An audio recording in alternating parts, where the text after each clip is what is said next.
நீ உனக்கு பிடிச்சத செய்யு. உனக்கு என்ன தோணுதோ அதை மட்டும் செய்யு. அடுத்தவங்கள பத்தி கவலைப்படாத. என்ன நடந்தாலும் நான் உன் கூட நிப்பேன்னு ஏதாவது ஒரு உறவு நம்ம பக்கத்துல இருந்து சொல்லிட்டாங்கன்னு வச்சுக்கோங்களேன், இந்த உலகத்துல என்ன நடந்தாலும், ஏன் இந்த உலகமே அழியிற நிலைமையில இருந்தாலும் நம்ம கூட ஒரு ஆள் இப்படி இருக்காங்கன்ற ஒரு தைரியத்துல நம்மளால வாழ்க்கையில எதை வேணாலும் சாதிக்க முடியுங்க. அதுதான் ஒரு பெண் ஒரு ஆண் கிட்ட எதிர்பார்க்கறது, ஒரு ஆண் ஒரு பெண் கிட்ட எதிர்பார்க்கறது. வாழ்க்கை துணைன்றது ரொம்ப முக்கியம்.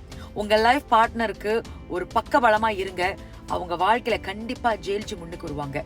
அதை விட்டுட்டு அவங்க என்ன செஞ்சாலும் அவங்கள மட்டம் தட்டிக்கிட்டு கேவலமா பேசிக்கிட்டு இருந்தீங்கன்னா ஒன்னும் பின் தங்கி தாங்க போவாங்க. அதுக்கப்புறம் ஏன் வாழ்க்கையில முன்னேறாம இருக்கீங்கன்னு கேள்வி கேட்கறது.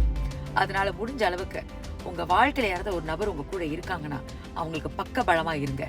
அட்லீஸ்ட் வார்த்தையால அந்த வார்த்தையே அவங்களுக்கு பல மடங்கு சக்தியை கொடுத்து முன்னேறதுக்கு ஒரு தூண்டுகோலா இருக்கும்.